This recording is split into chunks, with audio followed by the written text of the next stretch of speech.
നമസ്കാരം, സിറ്റി ന്യൂസിലേക്ക് സ്വാഗതം. ലോറിയുടെ വാടക വർധന ആവശ്യപ്പെട്ട് നവംബർ 25 മുതൽ ജില്ലയിൽ അനിശ്ചിതകാല പണിമുടക്ക് നടത്താൻ തീരുമാനിച്ചതായി കോർഡിനേഷൻ കമ്മിറ്റി ഭാരവാഹികൾ വാർത്താ സമ്മേളനത്തിൽ അറിയിച്ചു.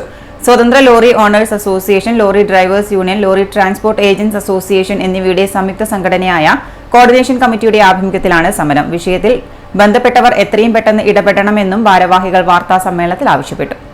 10 വർഷം മുമ്പുള്ള വാടക വാങ്ങിയാണിപ്പോഴും ലോറികൾ സർവീസ് നടത്തുന്നതെന്ന് സ്വതന്ത്ര lorry owners association president Ashraf Edakkad പറഞ്ഞു.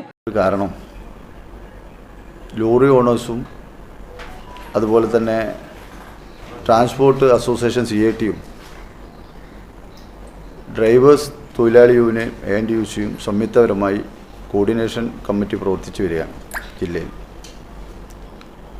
നമ്മുടെ ജില്ലയിൽ ലോറി മേഖലയിൽ വർക്ക് ചെയ്യുന്ന ലോറി ഉടമകൾക്കോ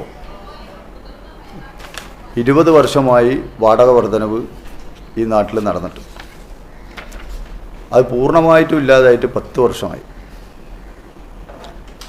അപ്പോൾ ഒരു വാടക വർധനവ് വേണമെന്ന് ഒരുപാട് കാലങ്ങളായി നമ്മൾ വ്യാപാരി വ്യവസായികൾക്കും പ്ലൈവുഡ് മർച്ചൻ്റ് അസോസിയേഷനും അതുപോലെ തന്നെ മറ്റു ഔട്ട്സൈഡ് പോകുന്ന വ്യാപാരികൾക്കൊക്കെ നോട്ടീസ് കൊടുക്കുന്നു. ബന്ധപ്പെട്ട സർക്കാർ ഉദ്യോഗസ്ഥർക്ക് collector, SP, chamber of commerce ഇത്തരക്കാർക്കെല്ലാം നോട്ടീസ് കൊടുത്തിട്ടും വാടക വർധനവ് ഒരു തരത്തിലും അംഗീകരിച്ചു തരുന്നില്ല. 100 രൂപയ്ക്ക് താഴെ ഡീസലിന് വില കയറി നിൽക്കുകയും അതുപോലെ തന്നെ മറ്റു മെക്കാനിക് പാർട്സുകൾക്കെല്ലാം നിരന്തരം വില കൂടുകയും എന്നാൽ ഓട്ടോറിക്ഷ, ബസ് അതുപോലെ തന്നെ വാഹനങ്ങൾക്ക് ദൈനംദിന ചാർജ് വർദ്ധിപ്പിക്കുകയും ചെയ്യുന്നു. വാടകൻ്റെ പേര് പറഞ്ഞുകൊണ്ട് വ്യാപാരികൾ പൊതുജനങ്ങളിൽ നിന്ന് സാമ്പത്തികപരമായി നേട്ടമുണ്ടാക്കാൻ ശ്രമിക്കുന്നു. സാധനത്തിന് നിത്യോപയോഗ സാധനത്തിന് വിലക്കയറ്റം സൃഷ്ടിക്കുന്നു.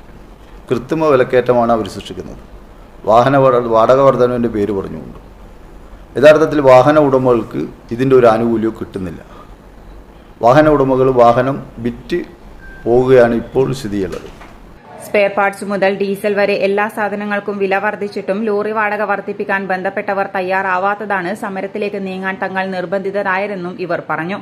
വാർത്താ സമ്മേളനത്തിൽ Sayyid Sharafuddin, C. Abdul Gafoor, A. Mahendran, K. Saleem Haji എന്നിവരും പങ്കെടുത്തു.